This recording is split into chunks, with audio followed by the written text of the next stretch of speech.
If you've been Googling what are the best countries to move to with kids, you probably found a load of blog posts written by these influencers and bloggers who maybe have never done it with kids or have never done it on a tight budget. So today I'm giving you a list. The places I've either spent a lot of time in or I have visited with my family as we travel the world long term and world school our son, with the honest pros and cons and costs for families. I'm Cath and I have world schooled and slow travelled around the world with my son for the last 21 months. We've spent time in Southeast Asia, Australia, Europe and India, and we're currently back in the UK getting ready to do it all over again. So today I'm going to talk to you about some of the countries that actually make sense for UK families who are looking to move abroad and world school and want a lower cost of living than the UK, a good quality of life,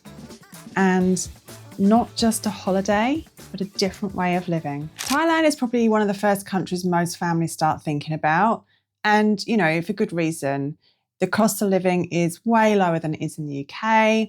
It's safe, it's friendly, it's had tourists going there for a long, long time. It's very Western friendly. And, you know, there is a big expat community in lots of different areas of Thailand. So Chiang Mai, Koh Phangan, Krabi, Hua Hin. There's lots of areas in Thailand that are full of expats and world schoolers. And basically families doing exactly what it is that you're thinking about doing now. A monthly budget for a family of 3, we would spend between £1,000 and £1,500 per month.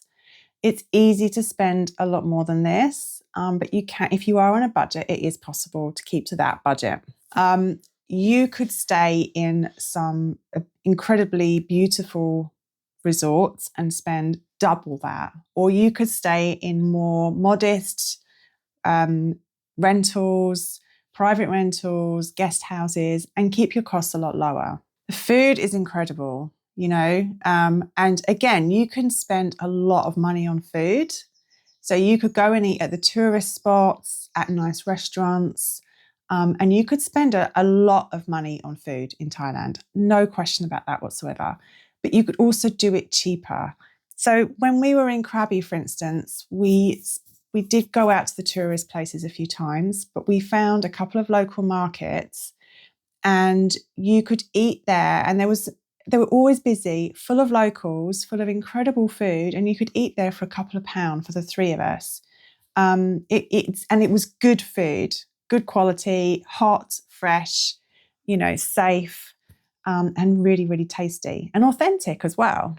So I really do believe somewhere like Thailand, yes, it can be a costly place to be, still cheaper than the UK. There's no question about that. But compared to other countries in Southeast Asia, it's not the cheapest, but it depends on how you do it. You can do it expensive and you can do it on a budget, but you can still have an amazing time even on a budget. And the beautiful thing about Thailand is the people are so friendly. There are so many experiences and activities to do and they are cheaper for sure. Like you could go to the beach for the day. You can go to these national parks. There's wildlife, there's nature, there's culture, there's history, there's all sorts of things going on. But there's also things like shopping malls and very Western kind of activities as well to do. And you don't have to spend a fortune to do those things. So in terms of visas with Thailand, it's not necessarily straightforward. It depends on how much you're earning and it depends on what your situation is. So there isn't like a straightforward long stay family visa. You can get a tourist visa and do regular visa runs if that's something that you're thinking of doing. So, I mean, visa rules change all the time. So you need to check what the rules are at the moment, but you can get 30-day or 60-day visa. But then after that time, you have to cross the border and come back in to get a new visa. If you do have savings or if you're over 50, there are other options. If you have savings, you could apply for the Destination Thailand Visa, DTV, which is for longer stays. But again, you need to prove you have money in your account for that visa. And if you're over 50, you can get the retirement visa. Again, you need money in your bank to be able to prove this. So yeah, you have to check the rules because they change all the time and it depends on your situation. Portugal is a really popular place for digital nomads and world schooling families. And it's a great choice because it's easy, it's accessible to the UK, it's very familiar, it's safe, it's friendly. You know, it's familiar enough that it doesn't feel like a massive leap. You know, rather than going from the UK to Asia, it's a safe kind of stop while you're getting used to the world schooling and the traveling. And it's a really great option for a lot of families. But it's different enough that your kids are going to have that international experience and, you know, meet people from different countries, probably learn a language as well. So it's still a really amazing experience for your family. So the cost of living, if you're outside of somewhere like Lisbon and probably the Algarve, it's still quite a lot cheaper than the UK. And like I said, there is a growing expat community. There is good infrastructure, so the healthcare system and all that kind of thing are very much there. And the transport, it's all very, very easy. Plus, you're only 2 hours away from the UK if you have to get back quickly. In terms of a visa, there is, again, you can do the tourist visa, but if you're on a UK passport, you can only be there for, I think it's 3 months at a time. Then you have to leave for 3 months and you can go back. So that's quite frustrating.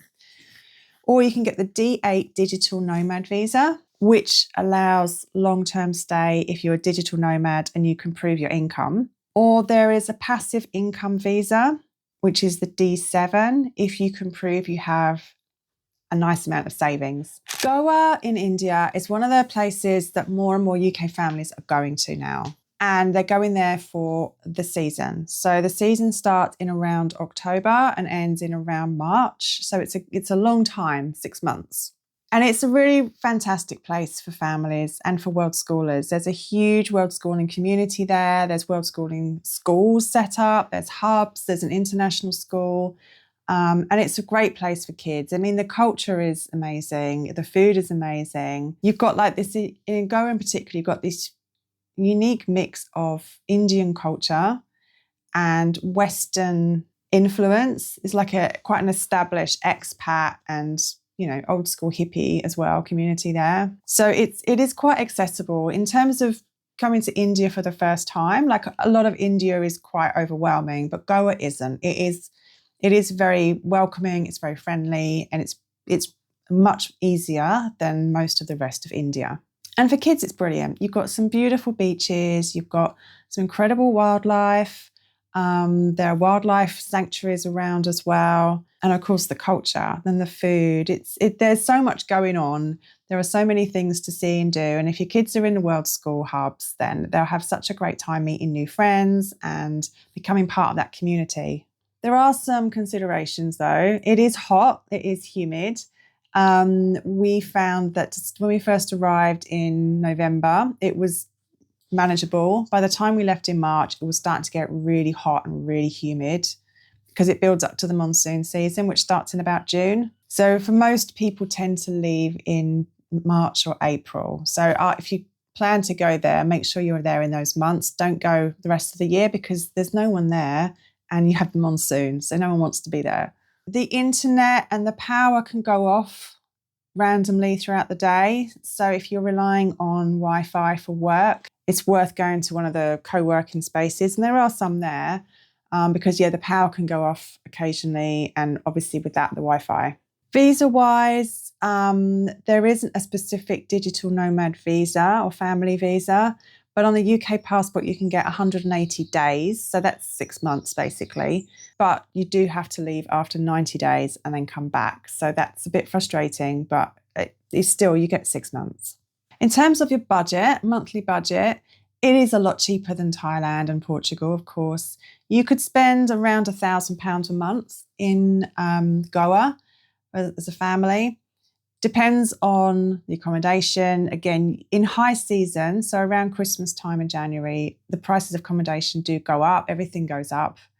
So if you're already there and you've got somewhere long term, then you're okay. If you arrive in January, you'd probably be paying more than £1,000 per month. But again, if you eat with the locals, if you go to the markets and the local areas, and you don't always eat on the beach, then you can save a lot of money that way. Malaysia, I think, is really underrated. It's one of the places most families overlook, but there is a massive world schooling community there, and there are a lot of expats there as well. Kuala Lumpur is an incredible city. It's easy to get around, it's safe, it's friendly. There's so much to do, and it has international schools and world schooling hubs, world schooling families. English is widely spoken as well, which is always a helpful thing. And again, the cost of living is way lower than the UK. And the great thing about Malaysia is it's got the beaches, you've got islands, you've got beaches, you've got jungle, you've got cities. There are so many parts to Malaysia, and I think it is a country that people kind of skip or forget about because it's not as popular as Thailand or Bali. But it is actually a really nice country, a really, really nice place to go. And Kuala Lumpur is fantastic. There's loads of stuff to do for kids there. The food there is incredible. There's some beautiful food. You've got Indian food, you've got Chinese food, you've got like Southeast Asian food. It's like a real melting pot of the cultures and the food. And it's just really, really incredible. If you're a foodie, Malaysia is the place to go. In terms of visas, there is the DE Rantau Nomad Pass, which is for digital nomads. But again, you need to prove your income. So if you're a digital nomad and you're earning good money, then that's a really good option for you. Or there's a tourist visa. And again, you can just do the visa runs. Bali is probably one of the most Instagrammed places on earth. And whenever I'm on Instagram or, one of these places and looking at world schoolers, they normally end up in Bali. It's beautiful, it's safe, it's full of expats, it's got the beaches, it's really well established as a world schooling, digital nomad, expat place to go. So the cost of living really varies in Bali. And I have spoken to people who spend thousands and have these amazing accommodation, and they eat incredible food. There's stunning restaurants. You can really spend a lot of money in Bali, to be fair. Even some of the world school hubs are very expensive in Bali. But if you go away from the main touristy areas, you can certainly find some really low cost accommodation, £500, £700 a month. Food, like I said, you could eat in some of these stunning restaurants on the beach and do the tourist thing, or you can eat like the locals. And I think anywhere you go in the world, if you try to eat like the locals, at least most of the time, you will save so much money. All of these countries, you can go and eat on the beach with the tourists, you can go and eat in these lovely restaurants, you can go and eat in the hotels and have a lovely time. But if you do that all the time, you will get through your money very, very quickly. If you go and eat in local markets and in local food stores and in local restaurants, that's where you will save money. And actually, you'll probably have a better experience because the food will be authentic, it will be fresh, it will be healthy normally. And you will, get to experience the real culture and the real place that you're in. So it's definitely worth, I think, bearing in mind that, it's fun to eat on the beach and in tourist places and in hotels. Just don't do it all the time. In terms of the kids, Bali is one of the best because there are some really well-established world schooling communities already there and expat families. And it's there are lots of different parts of Bali where this is just, your kids are going to make friends, your kids are going to have that community, and you'll have the community as well. And of course, the experience of being there in itself is educational. You've got the wildlife, the islands, you've got the sea, you've got the people, you've got the culture, you've got the temples, you've got all of these things which make an experience in Bali just so educational on so many levels for your kids. There's rice terraces, there's monkeys, there's sea turtles, volcanoes, everything is just stunning. And also the environmental side of it, because in Bali, even though it's beautiful, there's a lot of plastic there, there's a lot of environmental issues there. And that's a really good education for your kids as well. If it's something that you're interested in them finding out more about, and actually in most of Asia, environmental issues, animal welfare issues, all of these things might be a little bit hard for some kids, and depends on their age. But for my little boy, he's 8 and he helped out in the animal rescue centre in India and has always been really interested in the environmental impact of what we're doing. So if he sees lots of rubbish, we'll talk about that and, you know, what's going on there. So that's educational as well. So obviously the downside to Bali, another downside to Bali is it's very touristy, over touristy, I would say.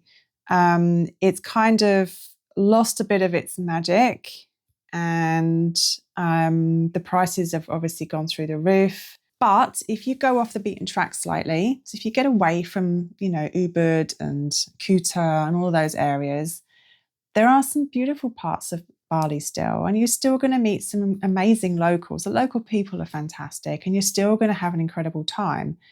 It's just about finding what works for you and your family and how you want to live your life in Bali. In terms of visas, Indonesia has introduced a new digital nomad visa recently, which is worth looking into for longer stays.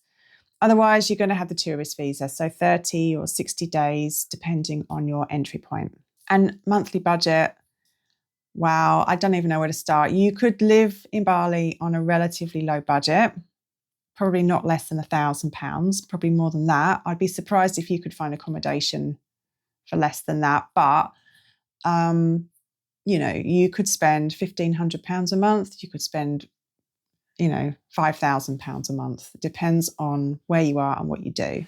So here's what I want you to take away from this. There is no perfect country. Every single one of these countries has some trade-offs.